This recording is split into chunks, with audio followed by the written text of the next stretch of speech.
Very much, Dr. Rozier. Appreciate it. Thanks to Kevin for being here to support us, and of course, for our guest speaker.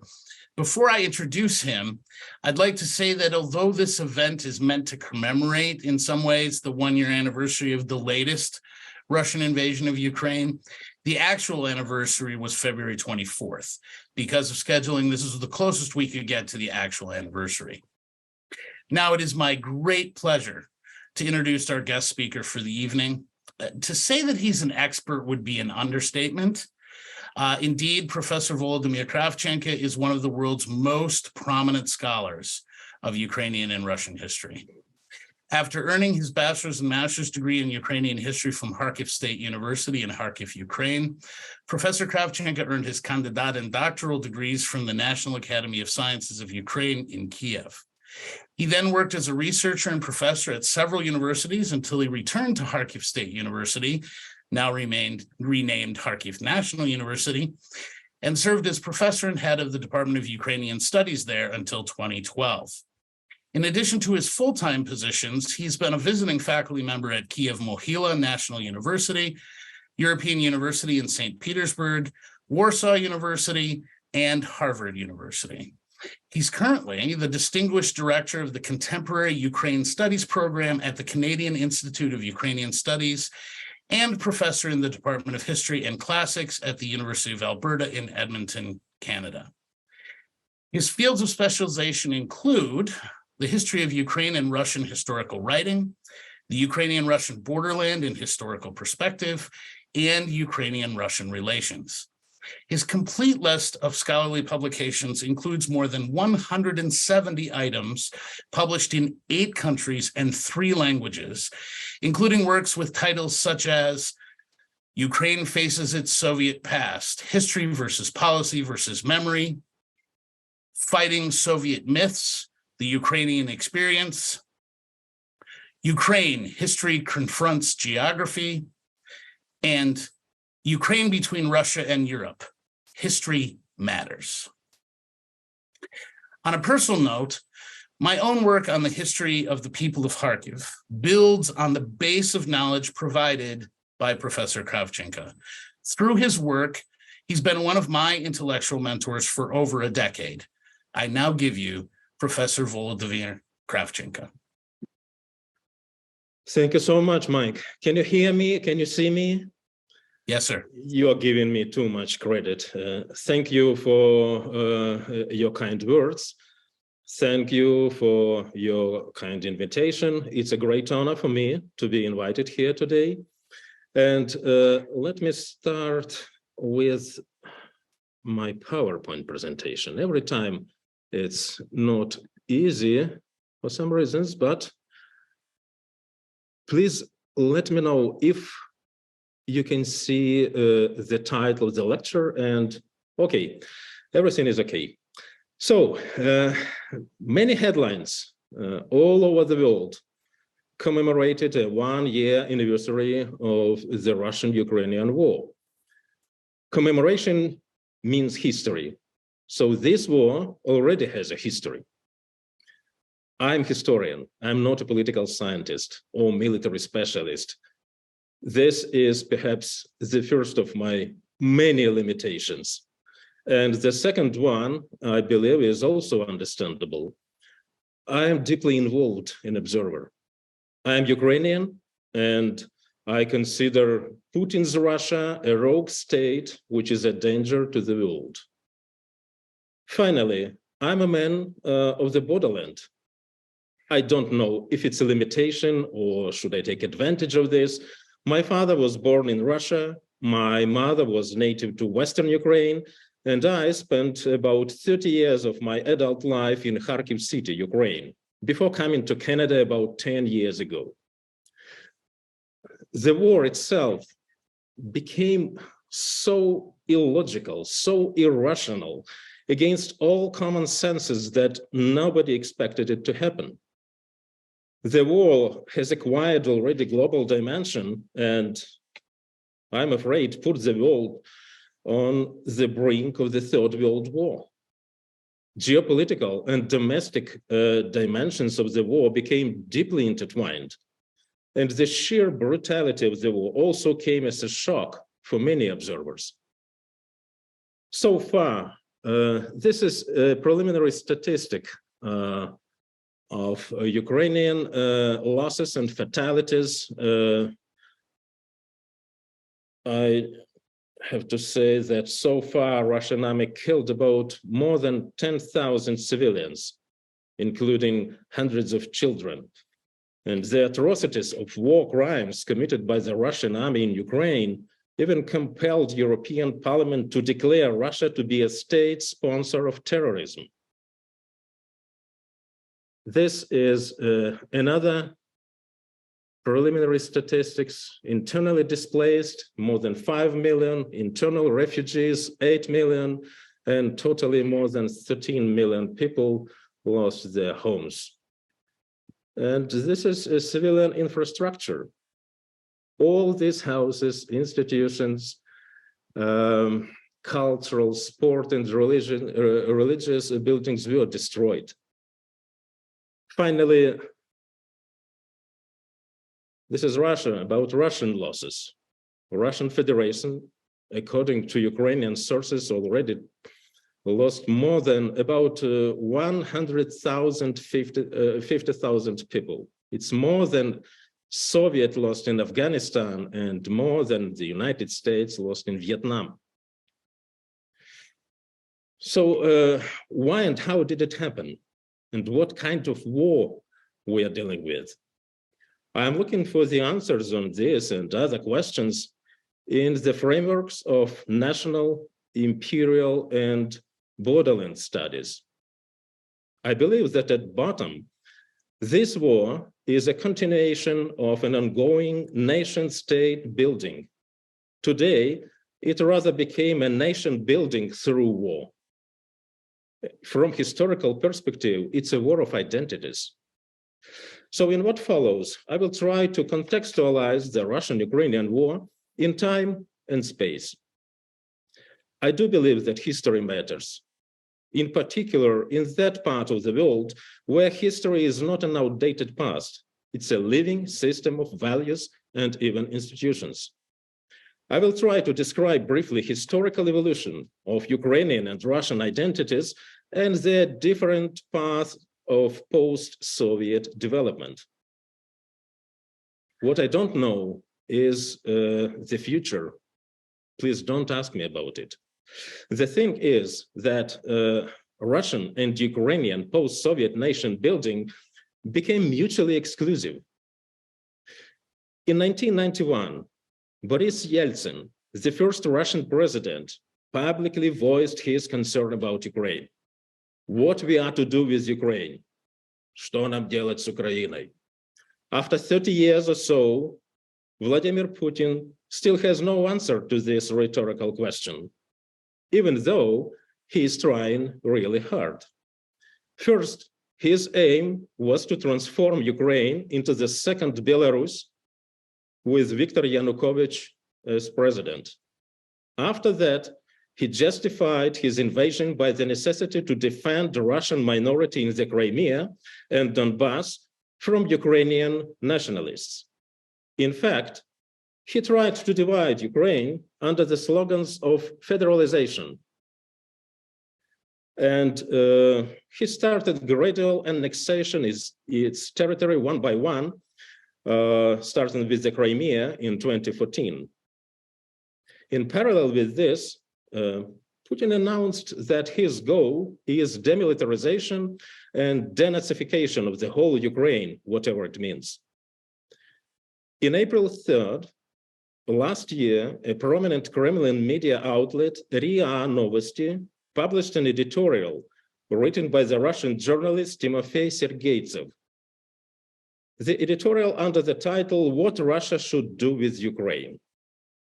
The editorial claims that the word Ukraine itself is synonymous with Nazism and cannot be allowed to exist.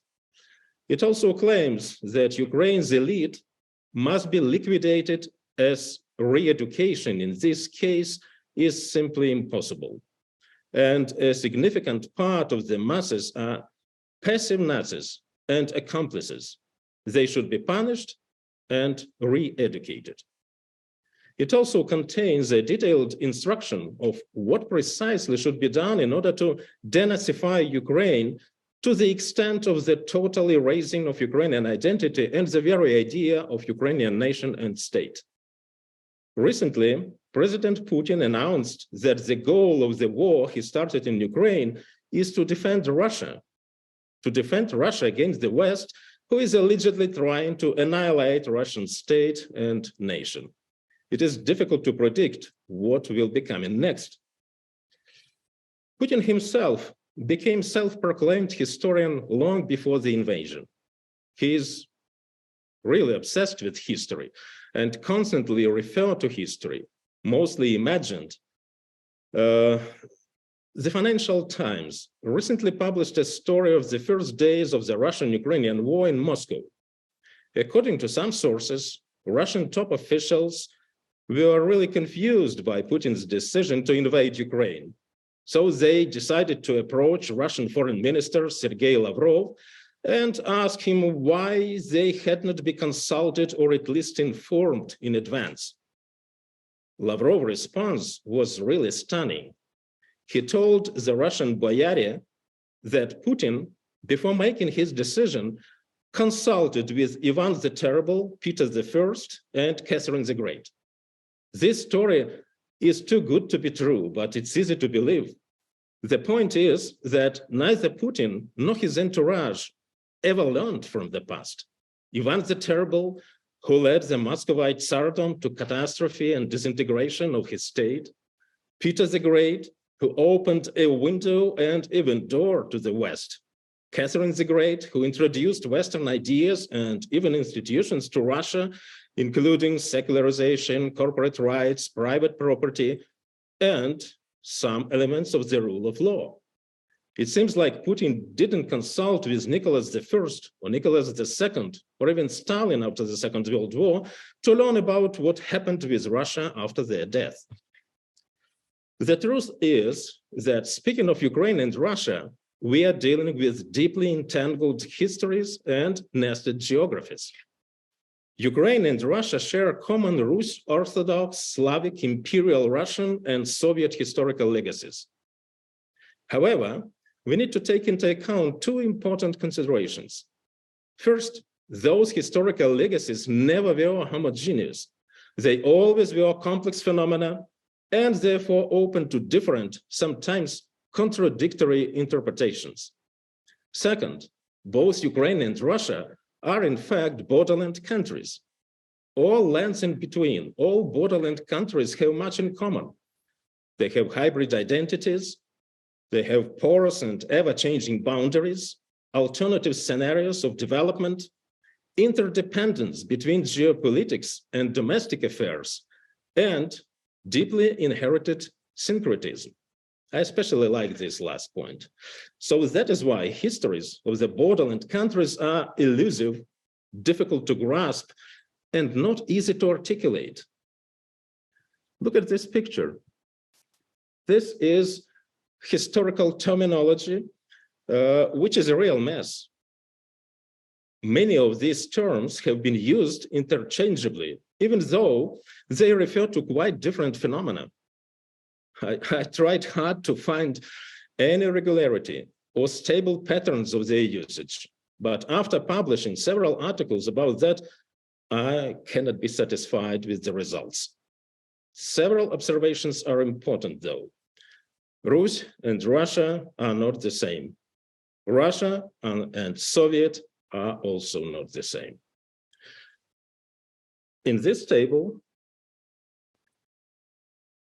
I tried to present Russian and Ukrainian discourses of historical identities.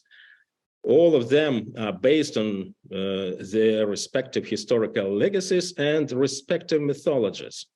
So don't blame me for trying. I am well aware of many shortcomings of this attempt, but what I'm trying to say is that all these identities are hybrid identities. None of them existed separately. Hence, we can talk about entrenched identity, deeply entrenched identity dualism. all of Ukrainian and Russian historical identities have been piled up one by one, and they still remain to be instrumental for political reasons, even today. And all of them are based on the war experience. And there is no need for me to emphasize the role of the war mythologies in forging national discourses of identity. It is well known. So Polish-Muscovite War contributed to the Russian Orthodox identity. Fatherland War, Отечественная война against Napoleonic France of 1812, contributed to the Russian imperial secular identity. Civil wars during and after the dissolution of the Russian Empire became the main basis for Soviet imperial identity, and the Great Fatherland War of 1941-45 resulted with a marriage between Soviet and Russian imperial identities. That is one of the reasons for Putin to instrumentalize the historical mythology of the Great Fatherland War for the purposes of post-Soviet nation-state building and legitimization of his political regime. Ukrainians participated in every important wars in Eastern Europe since times out of mind, but their list of the nation-forging, nation-shaping wars is shorter than Russian. It includes the Cossack Wars under Bogdan Khmelnytsky, which established Little Russian early modern identity, and the ongoing war against Russia, which already has contributed enormously to Ukrainian post-Soviet nation-state building process. Which brings me to the next point of my plan: post-Soviet nation-state building. During and after the dissolution of the Soviet Union, all of the former Soviet peoples elaborated different agendas of their further development. But all of them were based on history. They have been going forward, looking back. In particular, they returned to the point of historical bifurcation, which is 1917. Many Western observers were afraid of the very possibility of post-Soviet civil war, similar to the one which happened after the dissolution of the Russian Empire, but with a huge arsenal of the nuclear weapons. It didn't happen. Instead, the process of renationalization of the Soviet legacy was accompanied by sporadic local conflicts. Armenia, Azerbaijan, Georgia, Ossetia, Russia, Chechnya, Dagestan, Moldova, Transnistria, Ukraine, Donbass. Ukraine and Russia, the largest successors to the Soviet Union, also chose different paths of their nation-state building. It is important to keep in mind that during Soviet time, none of these countries was a real national state. Now both of them entered the era of a massive re-identification. But the process of their national re-identification became mutually exclusive. Russian nation-state building was based on the idea of imperial restoration. It started with the three main institutions which survived the Soviet experiment: KGB, the Russian Orthodox Church, and Mafia. So these three institutions created the main foundation for the Russian post-Soviet nation-state building. Just look at the faces of those who represent a new Russian elite. They are all typical Soviet bureaucrats who came from the corrupted nomenclatura. And President Putin himself is a vivid example of this social group. You must have very vivid imagination to find any resemblance between them and the Russian imperial elites.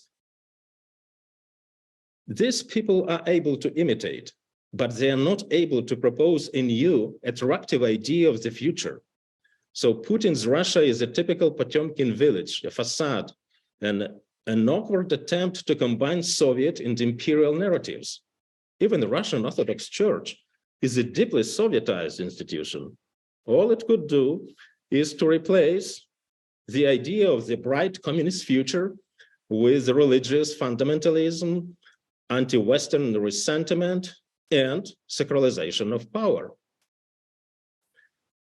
In Putin's Russia, the private property is under attack, The rule of law has been replaced with the rule by law, democracy with absolutism, and geopolitical or geocultural U-turn from Europe to Asia is an officially established fact.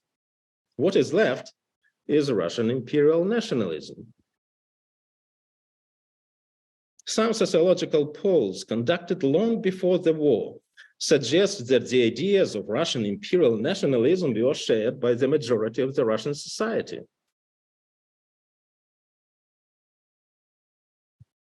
Like this, for example, or we'll look at this picture.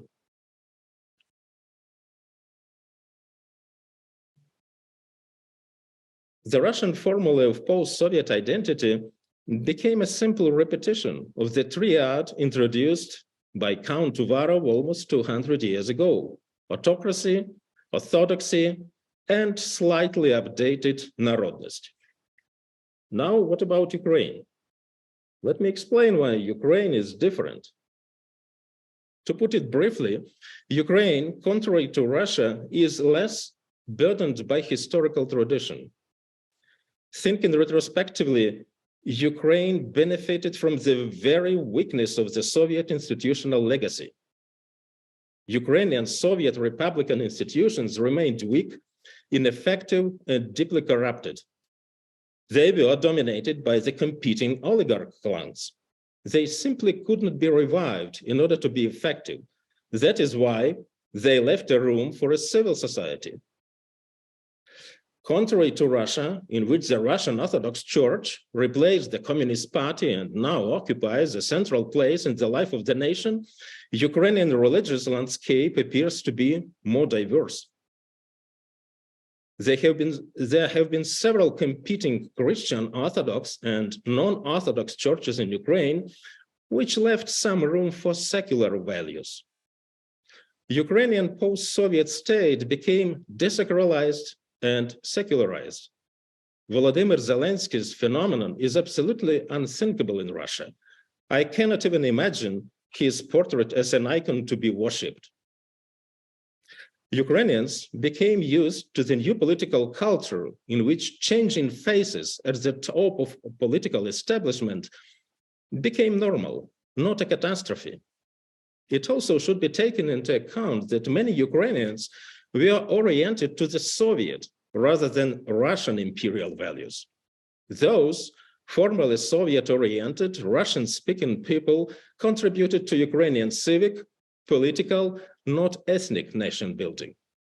That is why Ukrainian identity developed from ethnic cultural to civic political version.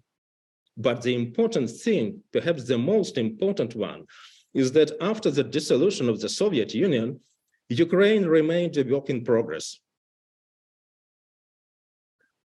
These pictures show that the war is focused geographically on the Russian-Ukrainian borderland. It existed for several hundred years, and I believe you can recognize almost the same configuration. 10 years ago, look at this, compare these regions. 70 years ago, which is almost the same, during the Second World War. 1917-20, this part of Ukraine was also contested place, and which means that Ukrainian-Russian borderland is very special region. But against all expectations, Putin's army started targeting exactly this region, which was the most Sovietized and the most Russified borderland regions of Ukraine: Kharkiv, Kherson, Zaporizhia, Mykolaiv. As a result, Russia's invasion dealt a powerful blow to the Soviet and Russian imperial historical legacies. It set off a wave of symbolic decommunization that resulted in the, so to say, Leninopad, removal of monuments to Lenin, hundreds of them. Russia's war of 2022 against Ukraine struck another pillar of the Soviet legacy, the mythologies of the Great Patriotic War. Just one example, the 96-year-old Boris Romanchenko from Kharkiv, he was vice president of the International Buchenwald-Dora Committee. He had survived the Nazi concentration camps of Buchenwald, Peenemünde, Dora, and Bergen-Belsen. He was killed in his own apartment by a Russian bomb, which was very symbolical. Recently, the campaign of symbolic decommunization has been extended to the Russian imperial legacy. Pushkinopad replaced Leninopad. Symbolically enough, this is a very well-known historical building. Before 1917, it was the building of the former Rossiya or Russia Insurance Company. During Soviet times, it was renamed the Palace of Labor. And ironically, the building is still embellished with a sculpture titled Russia Extends Protection to Subjugated People. That's what was left. This is another example, historical center of Kharkiv with the Russian Orthodox Church and the Russian missile. This is just another perspective.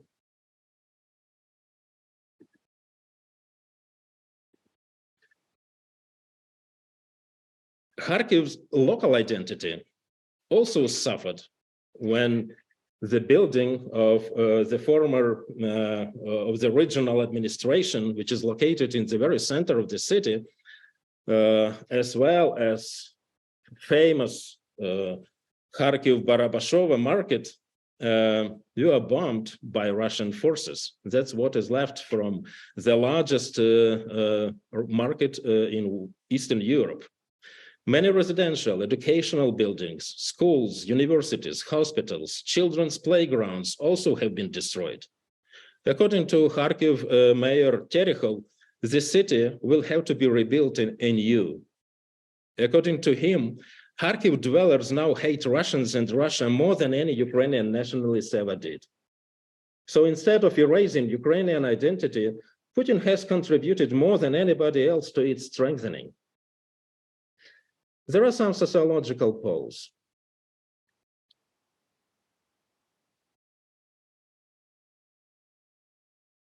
You can see that Russian, Ukrainian identity is civic, political, and you can see the progress, which is, I believe it's obvious.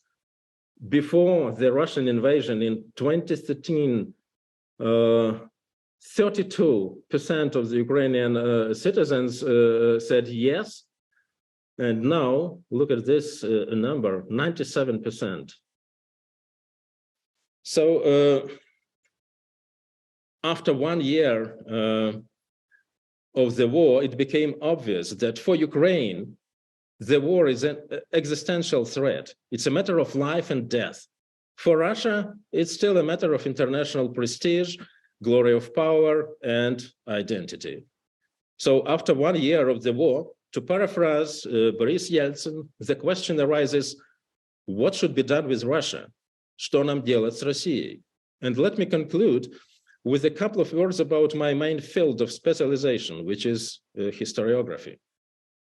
When I came to Canada, it took me some time to realize that I represent here one of the most politicized disciplines. Russian, East European, Soviet, and Ukrainian studies in the West have been deeply politicized from the beginning. They bore the vivid imprint of political, ideological, and national battles of the 20th century. Perhaps this is the main reason for the disciplines responsible for production and distribution of professional expert knowledge about Ukraine, Russia, and Eastern Europe to be reactive rather than proactive. 100 years ago, during the Great War, Arnold Toynbee noted, many neglected nationalities have won recognition through the war, but the case of the Ukrainians is surely the strangest of all. A nation of 30 million, and we had never heard its name. The academic, almost 25 years after this remark, Canadian historian Professor George Simpson asserted that there is no national group among the Slavic people so little known to the English-speaking world as the Ukrainians. The academic mainstream was taken by surprise with the dissolution of the Soviet Union and the appearance of Ukraine on the political map of Europe in 1991.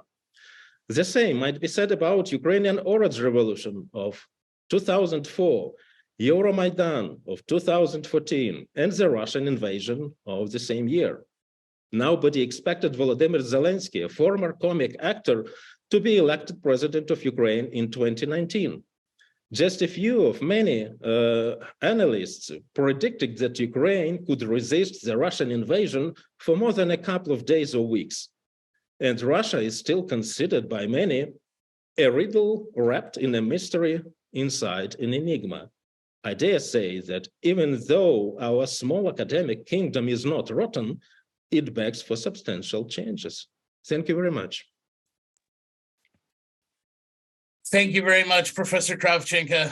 That was a really great overview from your vast knowledge and experience.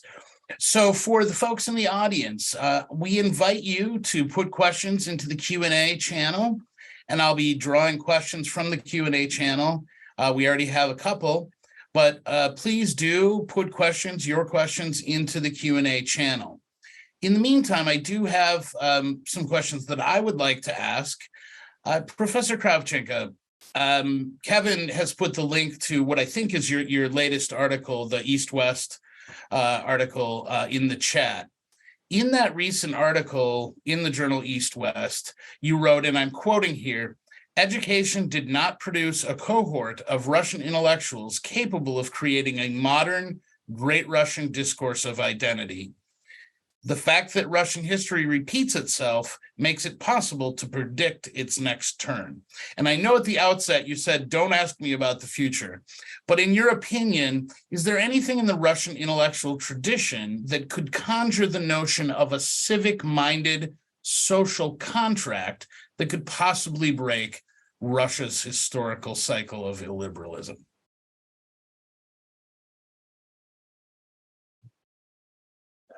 That's a difficult question. And I'm sorry to say, but the answer is no. At least from my point of view. That's a hard question and a hard answer. Sad story, yeah. Speaking of civil society, what makes Ukraine's history different from Russia's? Post-Soviet Ukraine labors under its own oligarchy issues and low rankings and perceived corruption indexes. And although President Zelensky has recently done an anti-corruption cleaning of house again, it was because U.S. inspectors went and inspected and saw additional corruption that needed to be cleaned up. If Ukraine survives this war, this invasion, is it possible to predict Ukraine's next turn in civil society? Well, I also heard many times the same question: why do we need to support deeply corrupted country, which is, if only I'm not mistaken, 116th in the world index of corruption. Russia is 137th, and the United States, if only I'm not mistaken, is 24th, so on and so forth. My answer is very simple. This is very much at stake.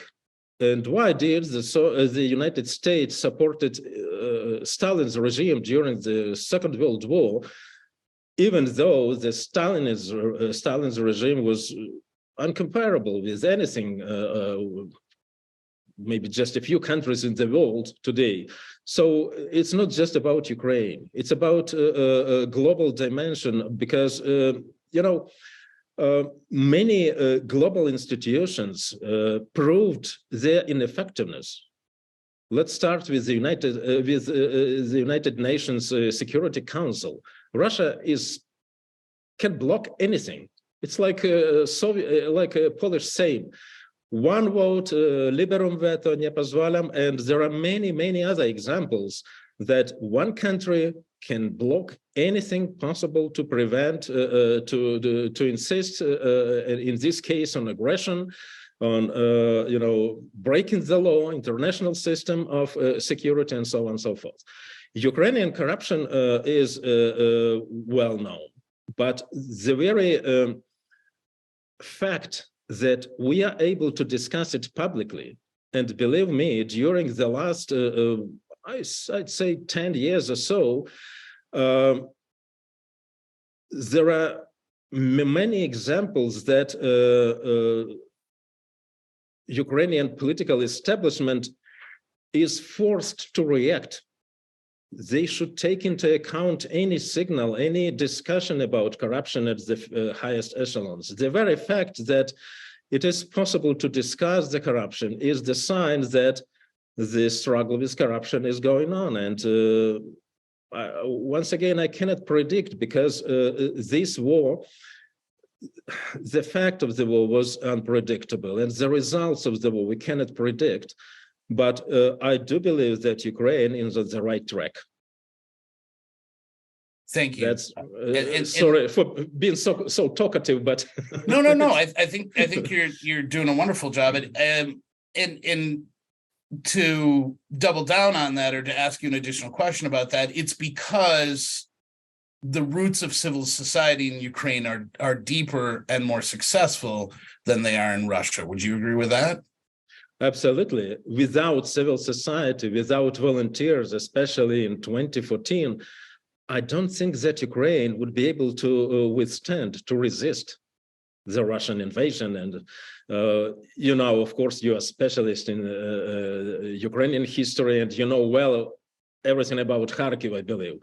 So Kharkiv was a primary target, and it was just because there were some civil society institutions and forces that prevented Kharkiv from the same fate as Donetsk, Luhansk. So I do believe that civil society is becoming even more robust, even more effective today, and there are many examples of this. Thank you, and I completely agree. From 2010 forward, in my conversations with Ukrainians, civil society is at the forefront of many people's minds. It isn't an afterthought. It isn't. It's a goal, and I've seen that myself. I do want to say one thing. You mentioned that those in the United States that are opposing aid to Ukraine often bring up corruption, and my response is maybe a little bit different from yours. So what? All countries are corrupt, number one. And number two, the United States is diplomatically, legally, and morally on the hook, so to speak, to support Ukraine because of the Budapest Memorandum. So for those of you who don't know, the Budapest Memorandum of December 1994, which was signed by the United Kingdom, the United States, Russia, and Ukraine, says, and it's only a page and a half long, and you can look it up yourself online. You can get a PDF in 30 seconds. It says, because Ukraine is giving its nuclear weapons to Russia, we four countries guarantee Ukraine's identity, independence, and territorial boundaries as they are in 1994. So the failure of the United States to not make good on that promise in 2014 allowed the current situation to occur, in my mind. And I may be wrong about that, but when folks bring up, this is like Vietnam, well, no, it's not like Vietnam. The United States was the primary diplomatic agency that convinced Ukraine's leaders to give their nuclear weapons to Russia. And we promised that we would protect Ukraine from invasion. And that didn't exist in Vietnam. So, and I would also like to say, one of the things about Ukraine, Americans and Ukrainian and Russian identity is Americans often, you mentioned, Soviet became Russian identity for the West, for a lot of people. And what that means is sometimes people ask me, oh, you mean they had to give Russia's nuclear weapons back? Oh, no. Ukraine was the second largest successor state to the Soviet Union. They had their own nuclear weapons that were never Russia's. So they were all Soviet prior to 1991. So those are a couple of just additional things to what you said, and I really appreciate what you said. We do have some questions from the audience now, if you'd like to go to those questions, Professor Kravchenko. Yeah, sure. All right. So before Russia's invasion of Ukraine, why did so few Ukrainian citizens wish for their national independence? I think this may be a misunderstanding of the survey results that you had on the screen for a while. Okay. Let me find it. Which one, Russian or Ukrainian? How many of you would vote for independence? And Ukraine already had independence at that point, so that's why it may be a little confusing. This one? We can't see it anymore, but don't worry. It was the last one. It was the one where it was like 2013, 28% or 38%, and 2022, 97%. Everything, not everything, but many things could be explained through the context, right? And it was 2013. Let me remind you that it was Viktor Yanukovych who came to power and started his political program of Belarusization of Ukraine, of transforming Ukrainian independent state into satellite of Russia in the same way as Alexander Lukashenko did. So many people were disappointed with this. I myself was disappointed when Yanukovych came to power in 2010, and it looked like the future is, the second Belarus. So that, to some degree, can explain why people responded with this. Many people were angry. Many people saw no perspective in this country until happened what happened in 2014, Euromaidan. So that is why maybe this number is a bit disappointing to see today. But I would say that Ukraine became independent with following the usual regular democratic procedures. It was not a coup. It was just, the will of the people. Even in the Donbass and the Crimea, more than 50% of people voted for Ukrainian to be independent. So I demonstrated this number just to see how flexible and how volatile sometimes political climate can be in the borderland, because many people in 2013, the Crimea was part of Ukraine, the Donbass also was part of Ukraine, and Russia already started the political campaign in order to undermine Ukrainian integrity, and started this plan of federalization.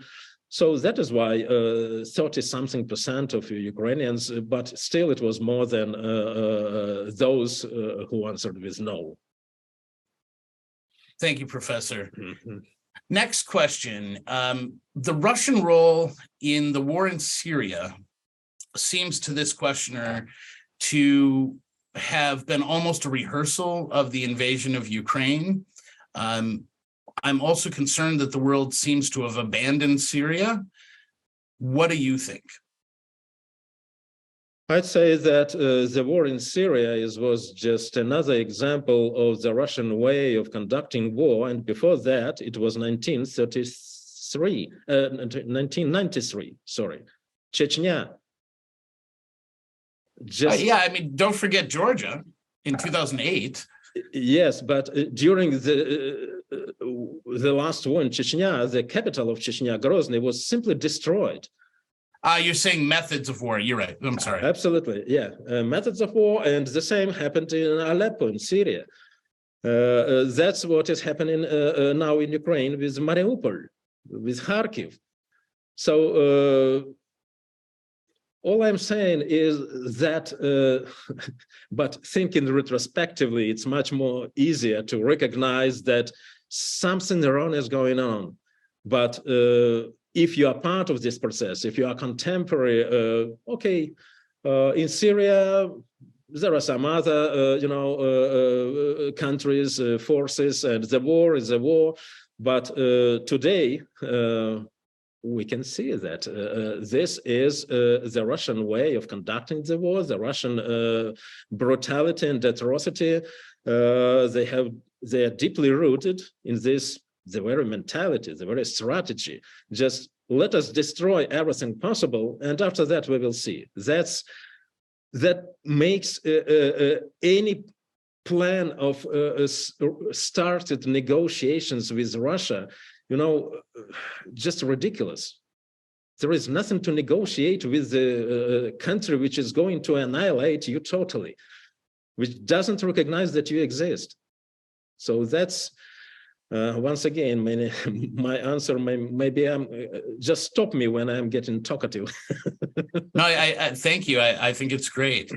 Can you speak a little bit more about President Zelensky, who you said was not expected to be elected, and how he's dealt with this war and how that might align with historical precedents? That's another question from the audience. That's, let me confess, I was in Canada when, during this president elections of 2019, and let me confess that I was against Zelensky. But the thing is that Ukrainian recent political history is very easy to understand. Every time after a president who was focused on Ukrainian identity, Ukrainian language, Ukrainian independence, he was replaced here because there were only, it's a male, not female, not for female, not yet in Ukraine. But nevertheless, every time this president was replaced with somebody who was Russian-oriented, who was Soviet-oriented, and who did his best to come to terms with Russia, with Russian legacy, with Soviet legacy. And after President Poroshenko announced his program, his agenda, the army, church, the language, came Volodymyr Zelensky, who was from the Russified and Sovietized Donbass, who never was, part of the big politics, who was a comic actor and not systemic politician. And people decided 73%. It's unthinkable because I do believe that Poroshenko did nothing wrong. And after Zelensky came to power, Volens Nolens, he came up with the same slogans about army, about church, in this case, Russian Orthodox Church, and about Ukrainization, Ukrainian language. And the same happened with Kuchma, who replaced the first Ukrainian president, Kravchuk. Even if you remember, I do believe that you remember that Yanukovych, in his last months or year in power, he tried to orient Ukraine towards the European Union. And after that, Putin started economic pressing, economic war against Ukraine. But the very logic of Ukrainian independent state, the very logic of geopolitics, and the very logic of nation-state building compelled any politician who came to power to be Ukrainian president, to be not Russian, not American, but Ukrainian. And that's what happened with Volodymyr Zelensky. Just compare his pictures before the war and nowadays. He looks like, before the war, it was just young, some, joyous comic actor. And now he's a mature politician. I believe that this transformation was not expected by himself, and it's difficult to predict his political future. It reminds me that in democratic country, which was perhaps the only country who resisted Nazi Germany, was Great Britain, and Winston Churchill. What happened to his party and to his political career after the war? He was just replaced by somebody else. So when I visited Israel, one very it was very, maybe it's an anecdote, but my colleagues told me that one of very intellectual political observers in Israel noted that the best way for Zelensky after the war would be to resign if the war is victorious. I do believe that the war will be victorious, but many people still point out that Ukraine was not ready, for what happened, and that was the main reason for Ukraine to lose not just a substantial part of the Donbass, but it was very dangerous when Russian paratroopers were almost several kilometers before Kyiv. But we need to admit that Zelensky did his best, and once again, many Western politicians even were, surprised that he is not ready to emigrate, to start Ukrainian, government in exile. What he is doing now is the right thing. That's all I can say. And I do believe that he manages to do it, that the Ukraine will be victorious. Thank you. Yeah, I think national identity and connections with Russia economically, culturally, politically has been a defining factor in the presidential roles of the Ukrainian president since 1991, for obvious reasons. One of my favorite things, if I'm remembering correctly, Kravchuk wrote a book, Ukraine is not Russia, but he wrote it in Russian. So I mean, this is a really interesting place that we're talking about, Americans. It's much different. It was Leonid Kuchma, and every time I see this book on my shelf, it reminds me of Canadian identity.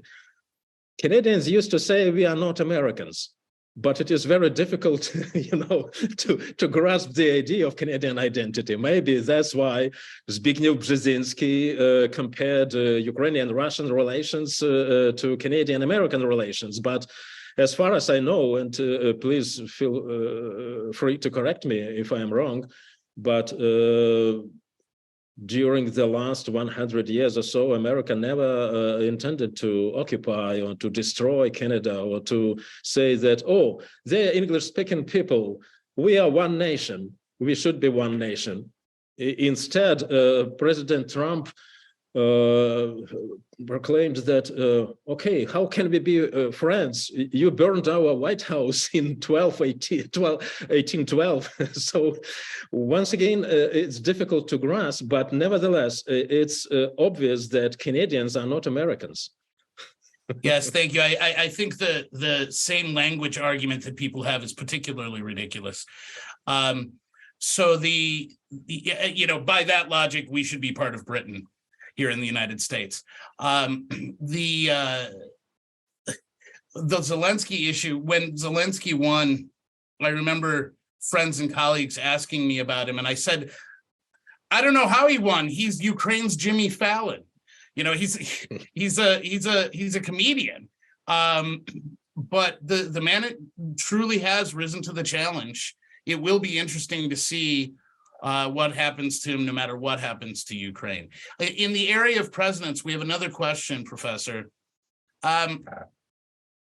This person is curious about your perception.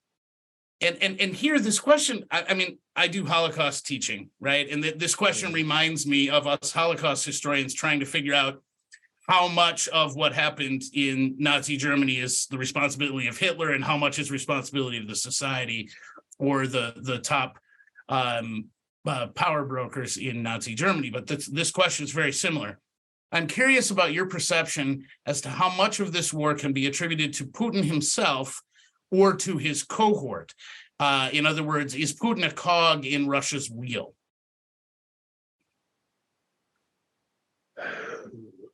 You know, it's sometimes I feel like I'm losing this touch of with Russian colleagues and with Russian intellectuals. Sitting here next to the polar cap, it's really difficult not to lose your touch with Ukraine, even especially during the COVID times. But from my, as far as I can, I thought a lot about this. But I do believe that Putin is a reflection of the Russian society, and that is why I do believe that all sociological polls showing that he has a huge support from different regions of Russia, different social groups, that those numbers are real or close to reality. So in order to understand Putin's foreign policy and domestic policy, we need to put it into the broad sociological, social, political, cultural context. The idea of resentment, the idea of replacing communist friendship of peoples doctrine with Russian exclusivity.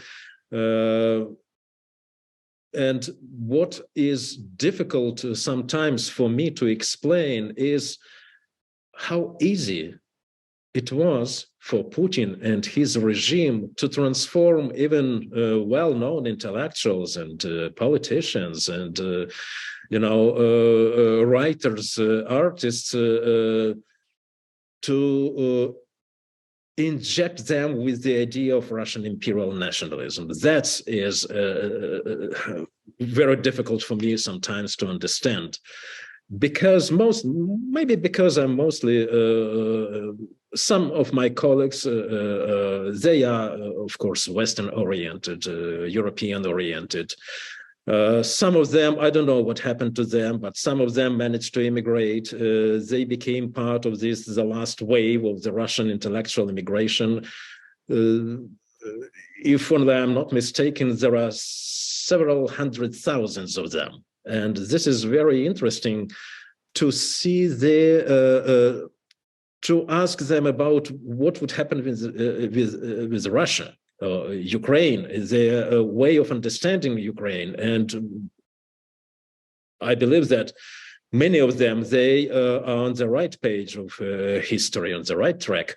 But who could predict what happened to these people? And so far, as much I'm trying to, to read all what was published by the Russian intellectuals, emigre intellectuals, they do their best to find any possible solution for post-Putin Russia. But I'm not convinced. I'm sorry. Thank you. Next question, and I think related to your answer to the last one. Do you think that Russia has a specific end goal, such as resources or sea access, for this war, or is the war a goal in and of itself, as in for domestic politics and might makes right, and that it's for Russian domestic reasons? Or is there a specific end goal, do you think? Russia already has more natural resources than any country in the world, but look how they use it. And since Russian identity is of imperial and religious nature, the idea of the Russian world, Ruski Mir, it's part of the Russian identity from times out of mind. They are just not ready to accept that the imagined Russian world or Rus world, Rus Slavic world, can be as structured, as homogeneous, not homogeneous as, let's say, British English-speaking world. Because for the British politicians, it was much more easier to accept political realities with the United States of America, with Australia, with Canada, you name it. But any attempt to establish differences within Rus Slavic historical area and Russian-speaking area, all these attempts are doomed, because a Russian imperial model is based on the idea of one country, one language, one Tsar, one nation, one religion, and so on and so forth. It's a typical Byzantine model. So I do believe that for Putin, the state of the war is important to legitimize his political regime, to be in power, and for that reason, he would waste all Russian resources and all Russia and all Russian people, because this is normal for him. This is the way for him to keep his power. But the thing is, I cannot see any other alternative to Putin within Russia. Maybe I'm ill-informed. Maybe I have no information resources. There are so many reasons for us not to understand what is going on in Russia, because it's getting more and more similar to the Soviet Union, and we will see the next demonstration at the Red Square, who is standing next to him, and so on and so forth, which was the usual way for Sovietologists to decode the country. But the country is getting more and more closed. We are not well informed about what is going on. And my understanding is that for Putin, to conduct this war as long as possible is the best way. So that is why I'm not an optimist. And of course, you know that these 4 Ukrainian oblasts or regions, including Zaporizhia and Kherson, which are temporarily occupied by Russia, they have been already officially recognized as the Russian territory, even though formally they are part of Ukrainian territory. But this is a clause in the Russian constitution. So I don't know what to do with this, because for them, it's a justification of, okay, we are fighting for our Russian territory. It's anything any attempt of Ukrainian army to liberate these territories would be considered an attack on Russia. So that is why it's a very dangerous situation. And I cannot see any possible way of get over of this. Thank you. Yeah, I think when you say it's been officially recognized, that's by Russia only. But yeah, just for clarity for the audience. So this next question is from one of my undergraduate students. He's fabulous. And he points out that Russia is now on the Soviet path of human rights violations. And yet they're trumpeting the supremacy of Russian society and Russian values. And so his question is, to whom are they trying to prove the values that they're supposedly trying to defend? And I think it's a similar question to the previous question.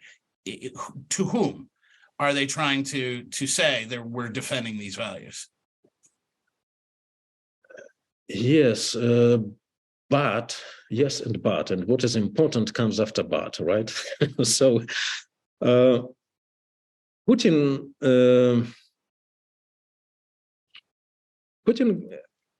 came out with a very traditional agenda.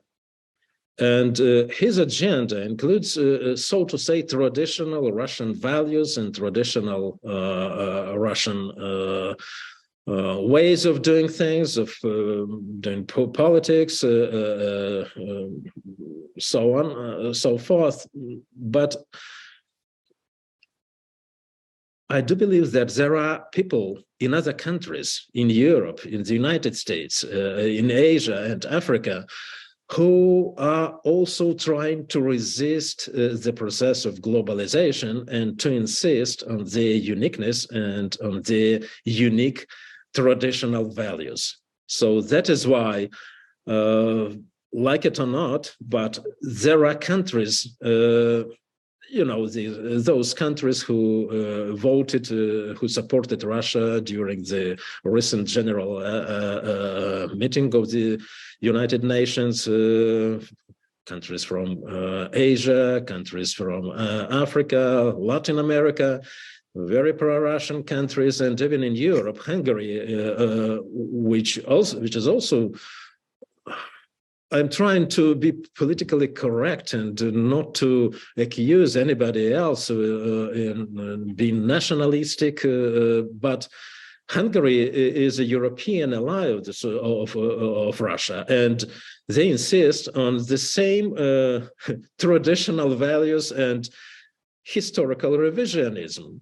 When I heard that the Paris conference should be revised and 20% or so of historical Hungarian territory should be once again reconsidered to become part of Hungary, or the Hungarian ethnic minority in Ukraine. And we do remember that in 2022, when Putin started his undeclared and unprovoked war against Ukraine, Hungarian army was very close to Hungarian-Ukrainian border in order to defend Hungarian minority in Zakarpattia, Transcarpathia. It's the same rhetoric, so Putin is positioning himself as a defender of traditionalism against globalism, against all these gender-related things, and so on and so forth. And I do believe that he has many supporters, not only in Russia, but in some other countries, not only in Europe, but in other parts of the world. And the role of China, the role of India also should be taken into account with this in mind. So that is why Putin's traditionalist rhetoric, it's not just internally oriented. He's trying to find people, and there are some volunteers who are coming from different countries of the world who are ready to fight Ukrainian army, even though they are on Ukrainian territory. But they're trying to justify their participation in this war with, anti-American, anti-NATO, anti-global, and so on and so forth slogans. Well, thank you. We do have several additional excellent questions. I'm sorry that we've run out of time to address them. I want to give Dr. Schrad 5 minutes to wrap up, and thank you, Professor Kravchenko. Great.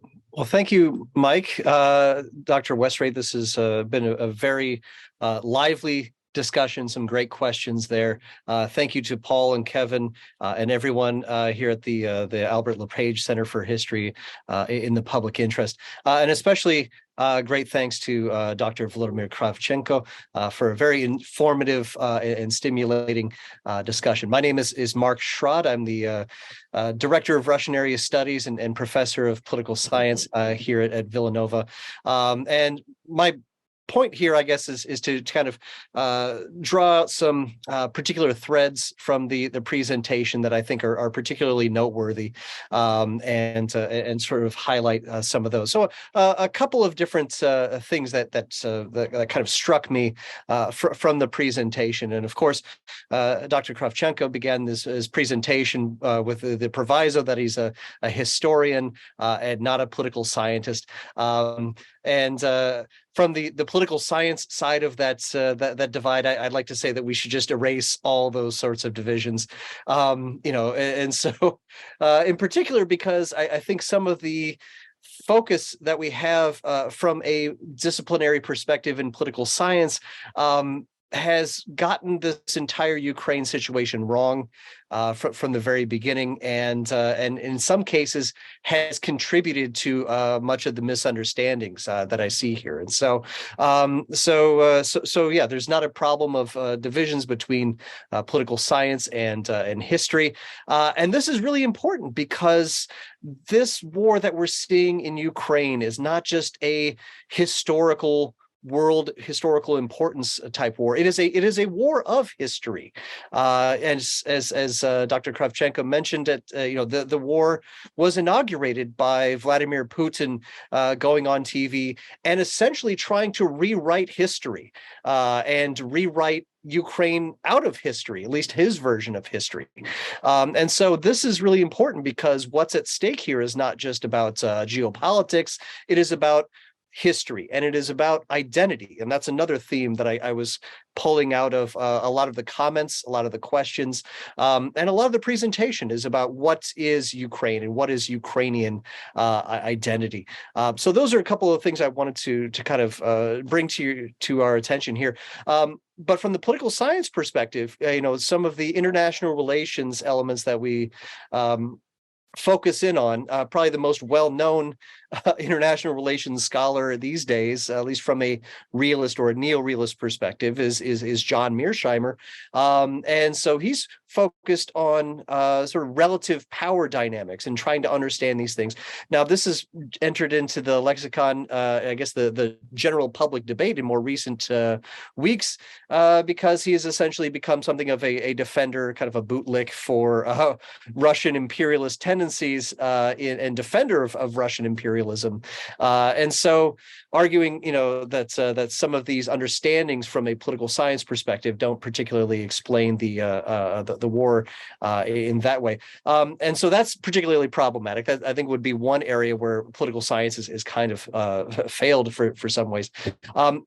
But in other ways, there seems to have been something of a redemption. There's a newer dynamic that kind of comes out of constructivist international relations in particular that looks at security from an ontological perspective as opposed to a material perspective. So a lot of those realists, like the Mearsheimer and whatnot, focus on the security of the state, of stuff, of material wealth and material power, from an ontological security perspective. And this is something that is developed, sort of from these deeper understandings of international law and whatnot, is that what might be motivating Russia is not defense of territory or defense of stuff, of material, but a sense of identity, which is the key, I think, of much of the presentation.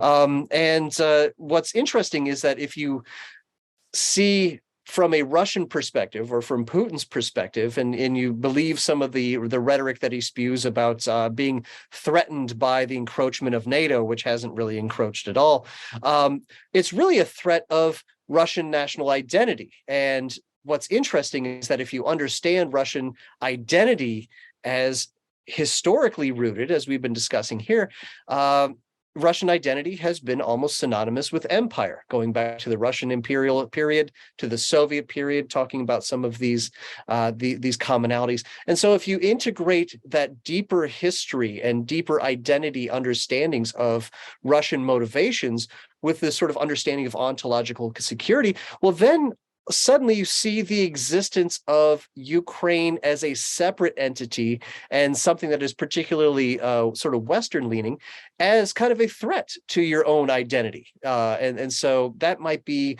one area where there's some greater understanding and maybe some of the bridging of those divides between political science and history as well.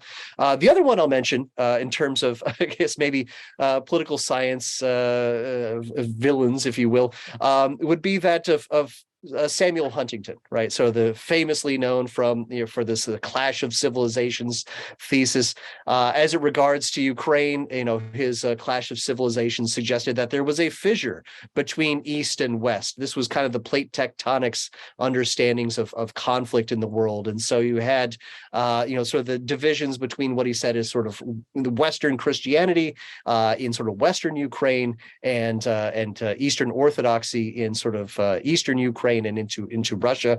And I think that's a particularly problematic because it's something of a journalistic cliche at these points, right? But it is one of those things where it comes to make us focus on, and us sort of observers in the West, focus disproportionately on ethnic identity. And for the most part, we've been told about Ukraine, it is this deeply cleft society between Ukrainians who are ethnically Ukrainian and Ukrainian speakers on one side, and then sort of in the Donbass region, you have ethnic Russians and whatnot.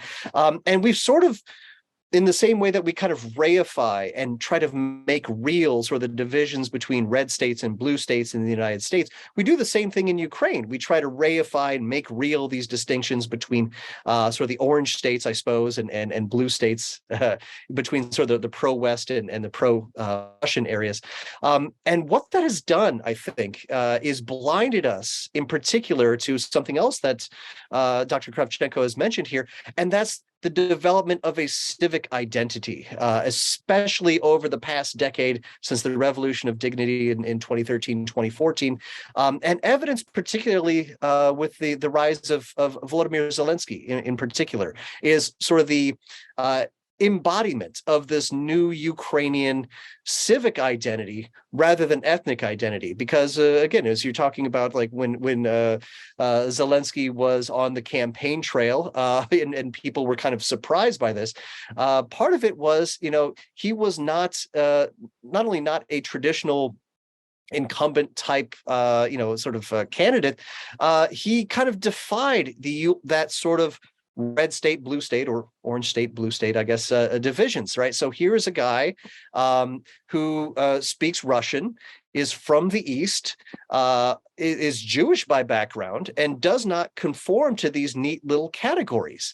And his entire purpose, I guess, in terms of his candidacy, and then the reforms that he enacts, and then, of course, leading Ukraine in this war against Russia, is that idea that it's not just him individually, it is part of this civic nation, that it doesn't matter if you speak Ukrainian or if you speak Russian or what your ethnicity is, that we can all be Ukrainians together. And that, I think, has been the blind spot that motivates not only Putin's invasion, that he sees things through an ethnic rather than a civic identity, but blinds a lot of us in the West as well, because we're so locked into these particular identities between Ukrainians and Russians, and looking for those sources of conflict and looking for those deep divisions that are there.